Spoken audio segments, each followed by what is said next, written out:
오늘은 준비하고 있으라는 제목으로 하나님 말씀 앞에 서기를 원합니다. 다시 한번 기도하겠습니다.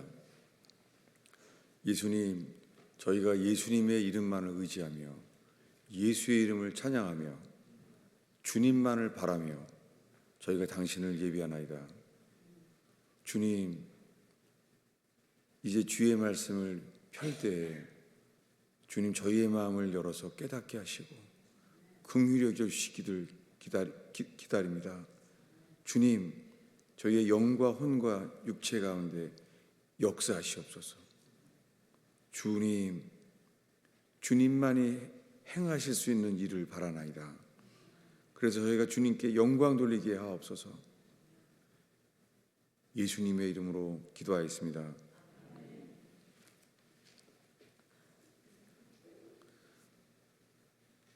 오늘 읽은 마태복음 24장의 말씀은 지난 2주 동안에 전해왔던 열처녀 비유에 이어집니다. 왜냐하면 지금 예수님이 계속해서 죽기 전에 마지막 말씀을 하고 있습니다.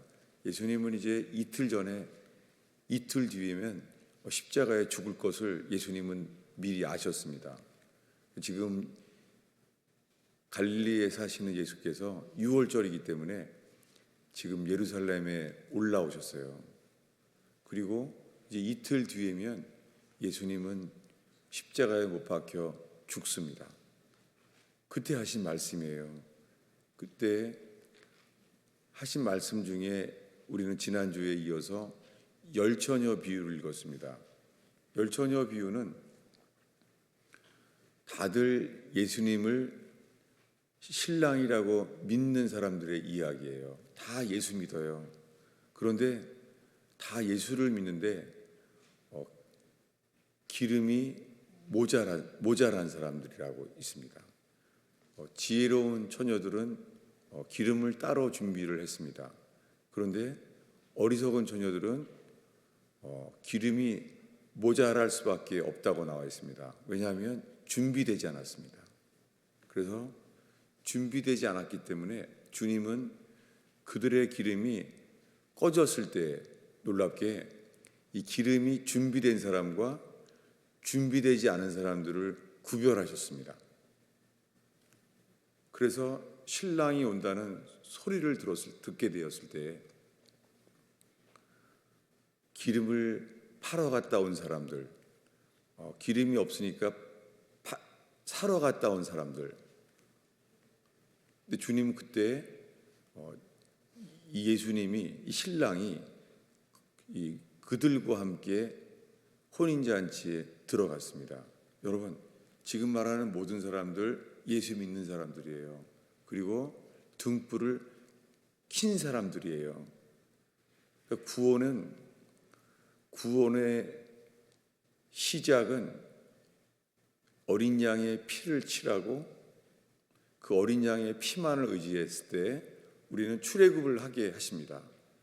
아무것도 한 게 없어요. 어린 양의 피만을 의지했어요. 우리가 한 것은 아무것도 없고 히브리 백성 속에서 그들 상태도 몰라요. 얼마나 누가 나쁜지 그리고 누구는 착한지 전혀 관계가 없습니다. 기록하지도 않았습니다. 다만 한 가지 구별만 있어요. 어린 양의 피를 칠한 히브리 백성과 그것을 듣지 못한 사람들의 이야기입니다. 그랬을 때 주님은 출애굽을 시키셨습니다. 그리고 광야에 나왔을 때는 바로 구름 기둥과 불 기둥이 있어요. 낮에는 출애굽하자마자부터 낮에는 구름 기둥이 지켜줘요. 밤에는 추위 속에서 불 기둥이 지켜줘요. 다 주님의 사랑이잖아요. 한순간도 그 사랑이 그쳐진 적은 없습니다. 그리고 모든 순간이 다 기적이에요. 60만 명이 아침에는 만나를 먹어요. 광야에서 만나를 매일 먹게 하시는 주님, 매일매일이 기적이고 매일매일이 사랑이었습니다. 그런데요, 주님은 어린 양의 피를 칠해서 출애굽했을 때부터 약속하셨어요. 나는 너희를 애굽에서 건져내는 이유는 약속한 땅, 가나안 땅, 젖과 꿀이 흐르는 땅에 너희를 들여보내겠다. 처음부터 약속했습니다. 그리고 그 과정 속에서 홍해 바다가 갈라지는 기적을 직접 경험했습니다. 성경에서 그들은 홍해 바다가 갈라졌을 때 믿음으로 건넜다고 말했습니다. 여러분, 그들이 믿음 가운데 홍해 바다가 갈라지는 기적도 보았어요. 그런데 젖과 꿀이 흐르는 땅에 건너갈 믿음은 없었습니다. 여러분, 원리상으로는 어린 양의 피를 치라는 그 믿음으로 다 구원받을 수 있게 해 놓으셨습니다. 그런데 우리들에게 그 믿음이 모자라고 없는 거예요.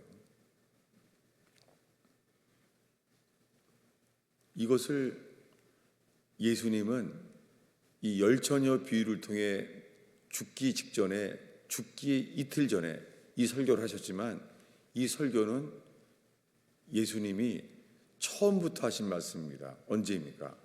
갈릴리에서 처음에 복음을 선포하실 때부터 산상순이라고 불리는 말씀 마지막에 이렇게 말합니다. 그날에 많은 사람들이 주여 주여 하면서 이렇게 말할 거라고 말했습니다. 우리가 주님의 이름으로 귀신을 쫓아내고 주님의 이름으로 예언하고 주님의 이름으로 능력을 행하였나이다. 여러분, 이것 주님 없이는 결코 할 수 없는 일들이잖아요. 그런데 그들에게 이렇게 말할 거라고 미리 말했어요. 어떻게요? 나는 너를 도무지 모른다. 불법을 행하는 자들아, 나를 떠나라.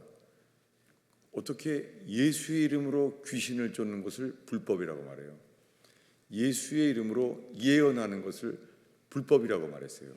여러분, 예수님이 이 복음을 선포하는 사역을 시작했던 이 갈릴리에서 하신 설교와 오늘 우리가 읽은 말씀, 이 마태복음 25장에 십자가에 죽기 이틀 전에 하신 말씀은 동일합니다.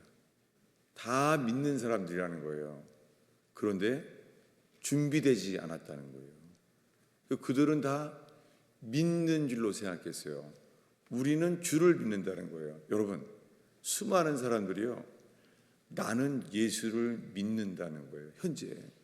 그래서 내가 예수님을 믿기 때문에 나는 구원받는다는 거예요.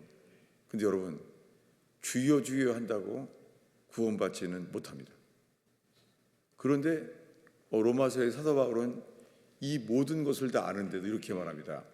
누구든지 주의 이름을 부르는 자는 구원을 얻으리라. 갑자기 이 로마서 10장 말씀을 펴게 되면 지금까지 예수님이 3년 동안 하신 설교가 다 필요 없어져 버리는 거죠. 주님의 이름만 부르면 구원받는 줄 알게 되었습니다. 왜 그랬습니까? 그 말씀이에요. 누구든지 주의 이름을 부르는 자는 구원을 얻으리라. 그분이 주일 때에만 가능한 거예요. 주님이 주일 때. 이것을 로마 제국에서도 알았어요. 그래서 어떻게 했습니까? 로마 제국에서 그리스도인을 색출하기 위해서 로마의 신상을 세웠습니다. 로마의 신상을 세우고 그 앞에 절하게 했어요. 왜 그렇습니까? 두 주인을 겸하여 섬길 수 없기 때문입니다. 로마 사람도 알고 그리스도인들도 다 알아요. 여러분, 어느 누구도 두 주인을 겸하여 섬길 수 없습니다. 그런데 우리들은 예수님의 십자가의 공로를 다 믿는다는 거예요. 예수님은 내 죄를 대신해서 십자가에 피 흘려 죽은 공로를 믿는다는 거예요. 근데 여러분, 성경에 십자가에 피를 흘린 그 피 공로를 믿는다고 하는데 근데 가나안 땅에 들어갈 때 네피림이 있다는 말을 듣자마자 그들은 그 믿음이, 네피림이 있다는 말에 다 믿음이 다 없어져 버렸어요. 그리고 그들이 믿은 것은요, 들어가면 죽는구나, 그렇게 바뀌었어요. 네피림이 있다는 말을 보는 순간 바뀌었어요. 그 전까지는 1년 동안 뭐를 믿었습니까? 적과 꿀이 이루는 땅, 그 땅에 들어가면 산다. 너희들의 풍성한 삶 내가 예비해 놓았다. 이것을 들여보내기 위해서 너희들을 내가 이끌어 왔다 라고 말해가서 1년 동안. 그리고 주님은 하늘의 모형을 보이셔서 그 성막을 만들게 하셨어요. 아침에는 만나를 먹고 낮에는 구름 기둥이 이 더위를 지켜주고, 기적이죠.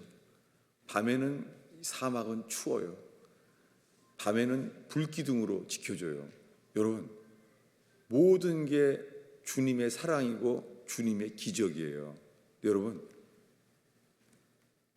주님의 사랑을 받아도, 기적을 경험해도요, 왜 이 믿음을 우리가 버리게 됐죠? 어떻게 해요? 이것은 출애굽한 지 1년 된 해 민수기에만 나와 있어요. 민수기에만. 민수기에서 하나님이 맹세해요. 너희들은 못 들어간다. 정탐꾼들이 40일 동안 다녀왔는데 그 정탐꾼이 갔다 온 하루하루가 1년이 된다. 그 40년 동안 너희들은 광야에서 다 죽으리라, 이렇게 말했어요. 주님의 선언이에요. 매일 만나를 먹이시는 주님. 여러분, 민수기에서 주님이 너희들은 가나안 땅에 이제 못 들어간다. 너희들은 이제 광야에서 죽으리라. 그리고 내가 너희를 실어 버린 바 된 것을 알리라. 이제 광야에 있는 것이 하나님이 싫어한 것을 너희가 알게 될 거라는 거예요. 여러분, 오늘날 전하는 복음이요, 민수기만을 빼먹을 수 있어요. 마치 다 신명기에 들어가는 것처럼요. 왜냐하면은 신명기에 이렇게 말씀이 있거든요. 주의 이름을 부르는 자는 구원 얻으리라. 사람이 마음으로 믿어 의에 이르고 입으로 시인하여 구원에 이르느니라. 로마서에 이렇게 쉬워 보이는 듯한 이 구원의 말씀, 사도 바울이 로마서에 쓴 그 말씀은요, 신명기에서 모세가 하신 말씀이에요. 그것을 사도 바울이 인용한 거예요. 여러분, 지금 광야에서의 상태와 가나안 땅에 들어가기 직전에 하신 말씀을 지금 제가 두 가지를 말했습니다. 왜 그렇습니까? 오늘날에는요, 이 출애굽과 광야와 가나안에 들어가는 이 모형에 대해서요, 오늘날의 설교는 마치요, 어린 양의 피만 칠하면 바로 가나안에 들어간 사람처럼 설교하기 때문입니다. 그래서 구원의 확신을 다 가지고 있다는 거예요. 그런데 예수를 믿게 되면서 구원의 확신이 흔들려질 수 있습니다. 왜냐하면 우리의 삶의 열매를 보고 우리 자신을 주님이 보게 하시기 때문입니다.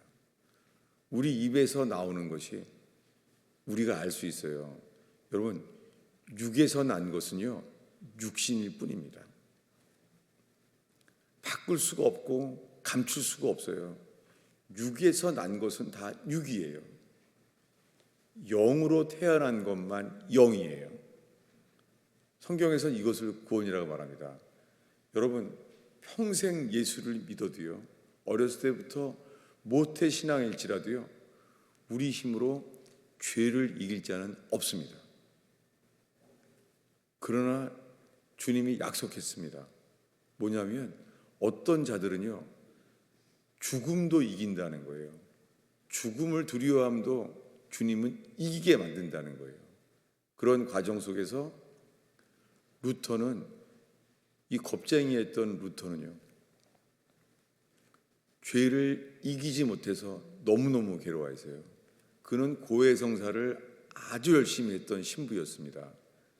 그런데 어느 날 로마서를 읽으면서 예수님을 믿음으로만 우리가 의롭다함을 얻게 된 것을 알았어요. 아니, 자기 상태가 바뀐 게 없어요. 죄책감으로 괴로워하는 거예요.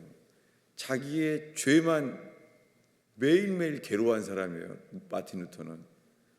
그런데 복음의 광채가 비치는 순간 죄책감도 없어지고 그의 어두움이 사라져 버렸어요. 여러분, 복음은 빛입니다. 우리가 복음의 말씀을 듣는다면 우리 속에 있는 이 죄의 결과에서 주님 우리를 건져 주신다고 약속했습니다.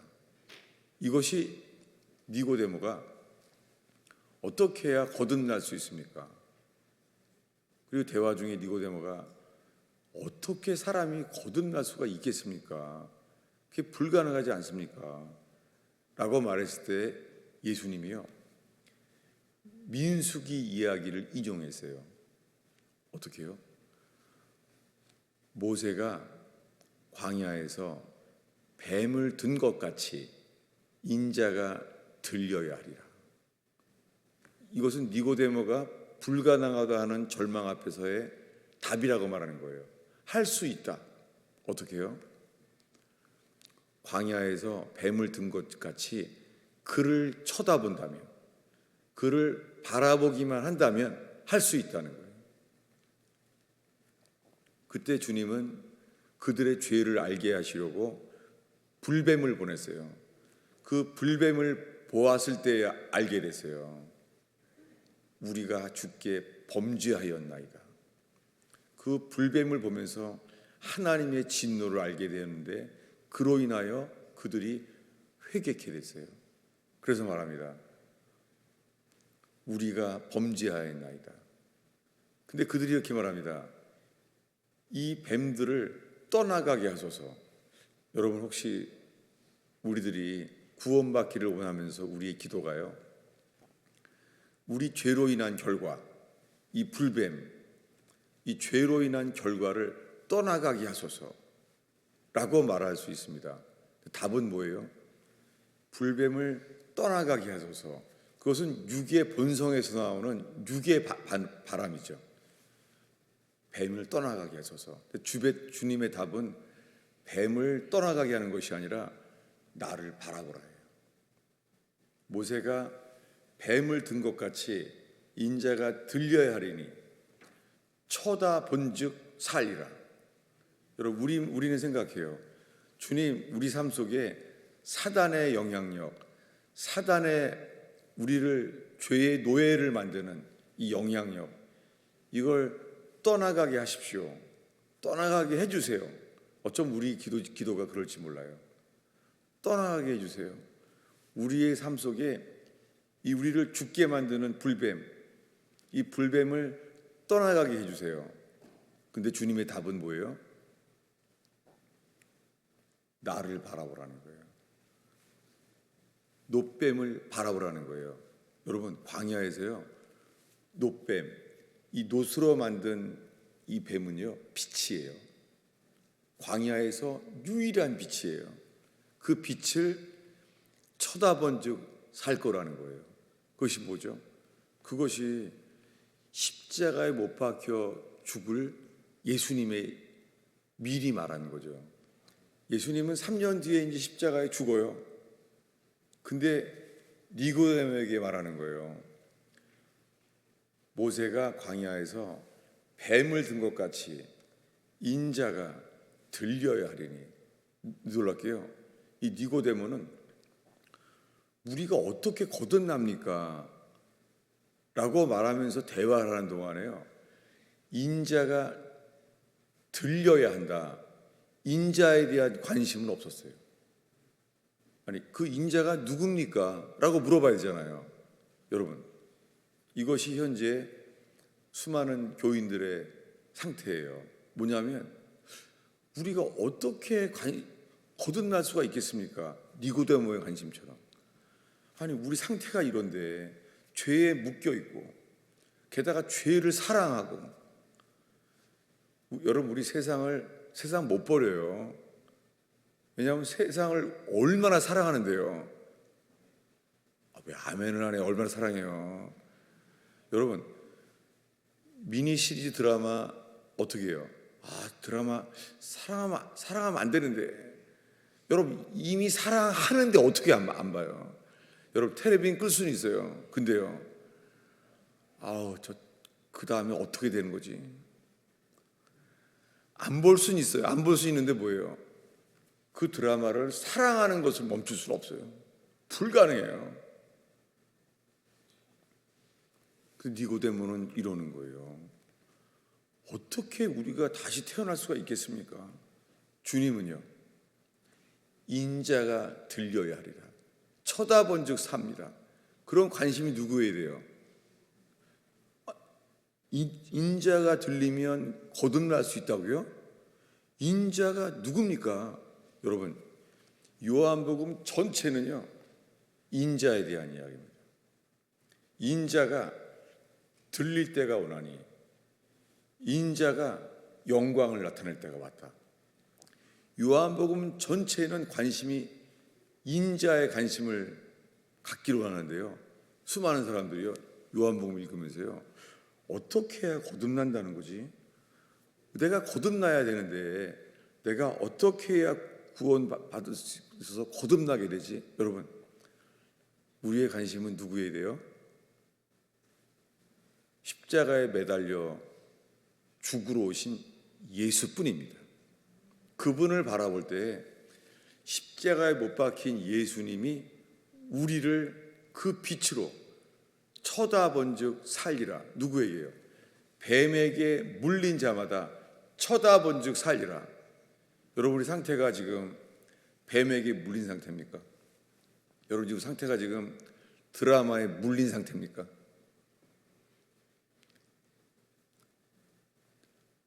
안 보고 참을 수는 있어요. 그러나 사랑하는 것을 멈출 수는 없어요. 놀랍게요. 근데 이 세상에서요 내 죄를 대신해서 십자가에 돌아가신 예수님을 바라본다면 우리가 바뀔 수 있다는 거예요. 주님이 바꾸신다는 거예요. 어떻게 해요?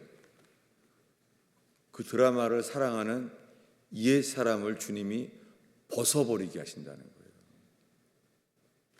탕자가 돌아왔을 때 한 일은 없습니다. 탕자가 하는 일은 돌아온 것뿐이었습니다. 여러분 오늘 예배드리러 하나님 내가 당신께 돌아왔나이다 라고 말한다면 주님은 우리에게 말합니다. 제일 좋은 옷을 입혀라. 여러분 여기에요 제일 좋은 옷을 입히라고 했는데 왜 그 이야기예요? 그 돼지가 먹는 쥐엄나무 열매를 먹고 있었잖아요. 그럼 그가 되게 더러웠을 거 아니에요. 그거 앉기도 어려울 거 아니에요. 놀랍게요 그 아버지는 그를 보자마자 끌어안았대요. 그게 가능할까요? 왜냐하면 지금 냄새가 막 나는데 상태가 이런데 어떻게 알아봐요?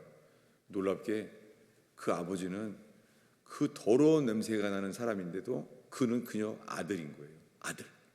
아들인 거예요. 그래서 어떻게 해요? 제일 좋은 옷을 입히라는 거예요. 여러분, 근데 우리 이렇게 말하는 줄 알아요. 야, 먼저 씻고 와라. 야, 먼저 씻고 와. 여러분, 이것이 율법입니다.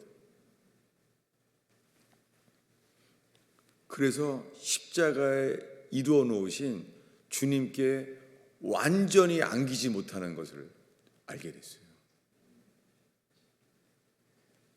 율법은 그림자처럼 주님을 바라보는 것을 놓치는 순간 율법에 빠져요.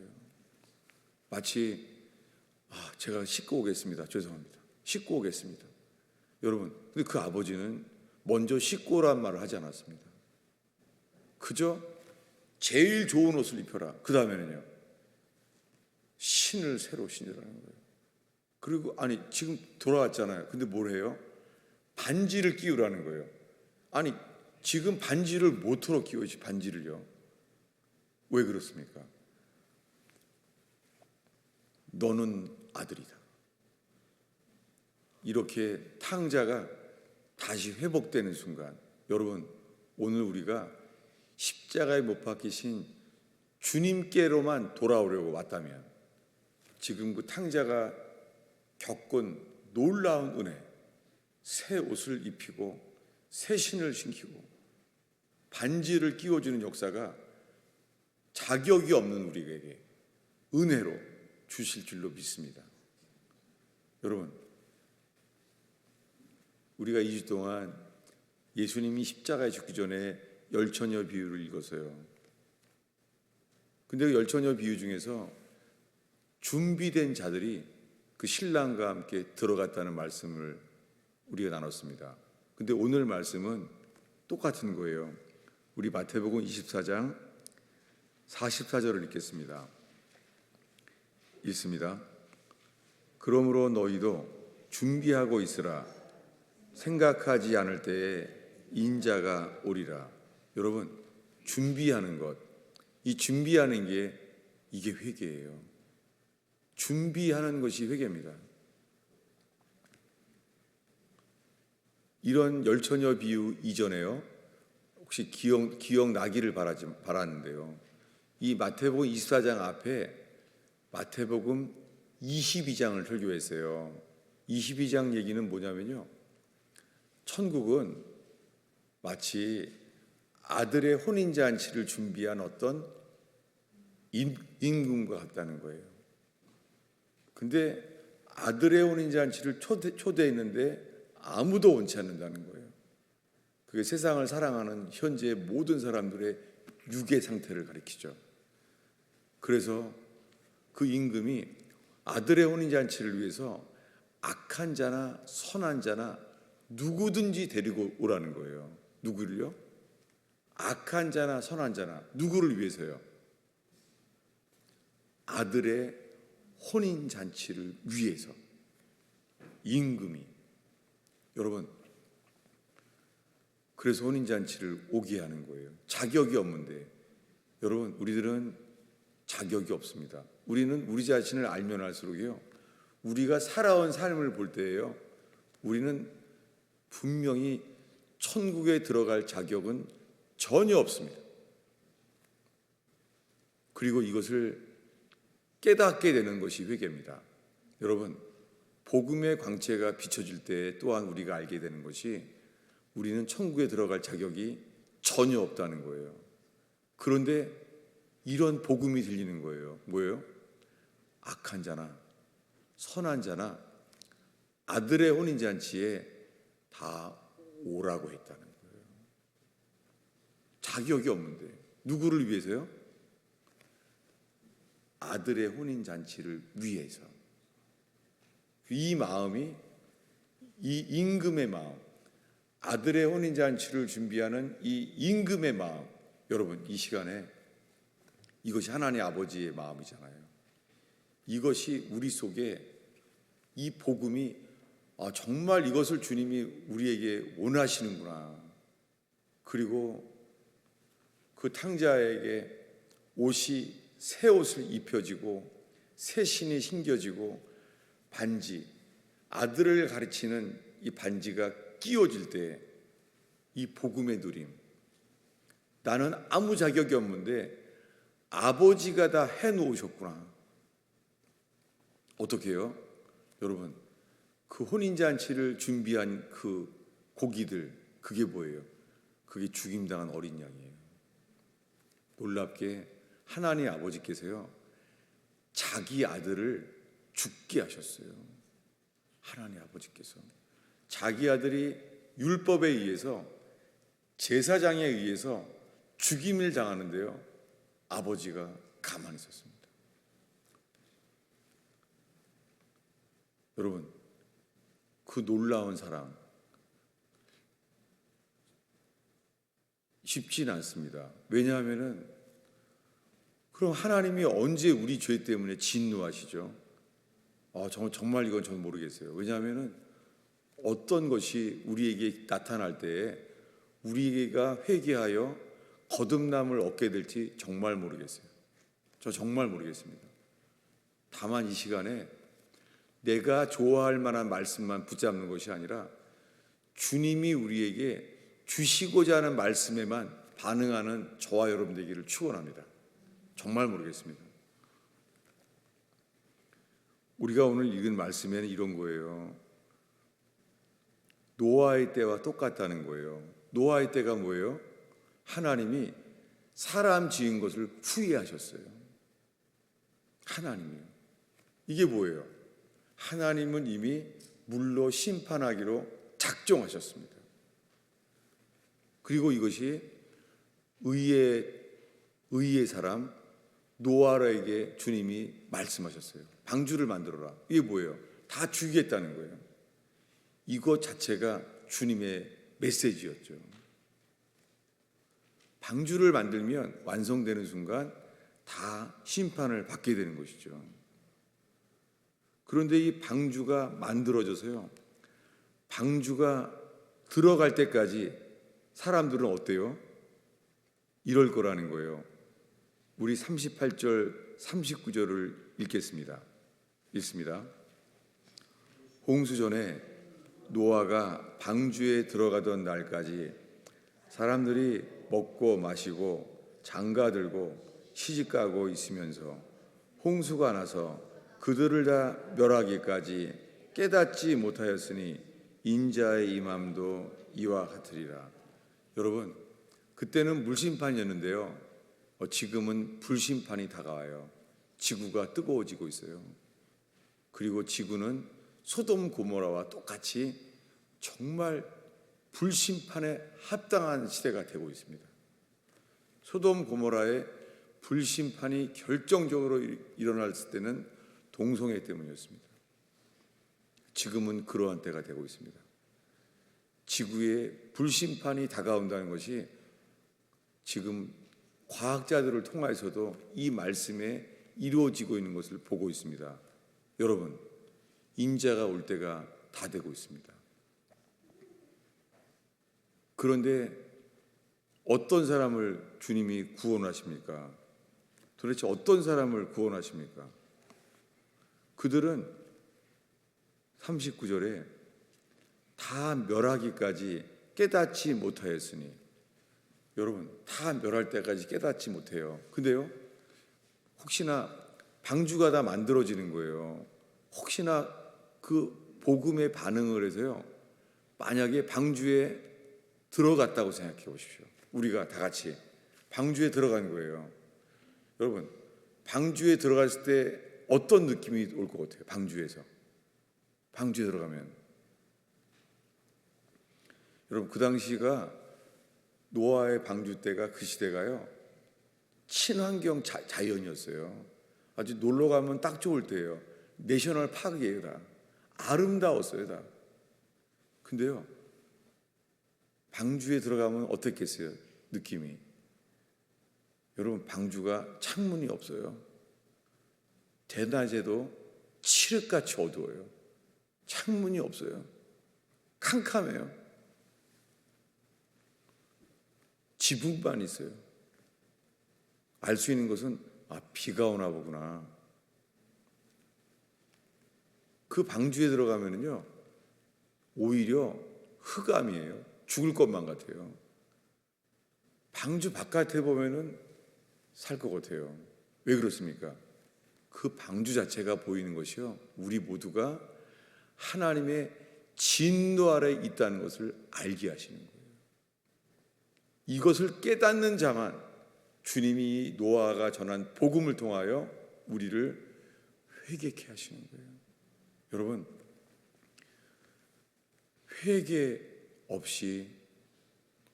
없이요 구원받지 못합니다. 그런데 회개하는 자들에게는 뭐를 보인다고요? 네, 회개하는 자에겐 어떠한 절망과 흑암 속에서도요 반드시 빛을 비추십니다. 뭐예요? 쳐다본즉 살리라. 우리들은 뭐라 그래요? 나는 죽었다. 주님은요, 쳐다본즉 살리라. 여러분, 지금 이 시간에 주님 앞에 서서요, 주님이 우리에게 무엇을 말씀하시는지 우리 상태를 보지 아니하고 십자가에 못 박히신 주님만을 바라보는 시간 되기를 바랍니다. 그럴 때에 그분이 나를 위해 죽었다는 것, 그래서 내가 죽으려고 해야 소용없다는 것. 여러분, 우리의 죽음은 소용이 없잖아요. 우리들은 아무리 선행을 해도 우리의 죽음은 소용이 없어요. 우리가 희생적인 삶을 살아도 죄를 씻을 수는 없잖아요. 오직 예수 그리스도, 우리 대신 십자가에 돌아가신 주님의 죽음만, 이 죽음과만 연합된 자들에게 주님 약속하십니다. 다시 살리라. 주님이 우리를 다시 살게 하십니다. 십자가에 연합된 자만 주님이 우리를 다시 살게 하십니다. 이것이 복음입니다. 기도하겠습니다.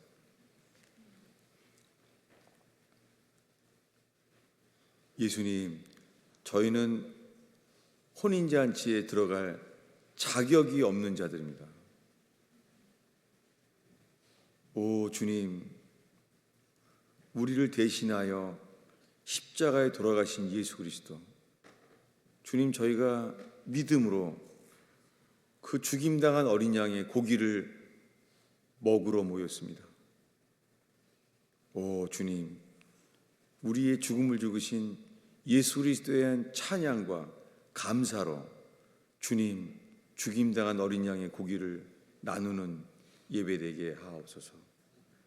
주님, 저희 속에 회개의 역사와 새롭게 되는 역사가 주의 성령으로 일어나기를 간절히 기도합니다. 예수님의 이름으로 기도하였습니다.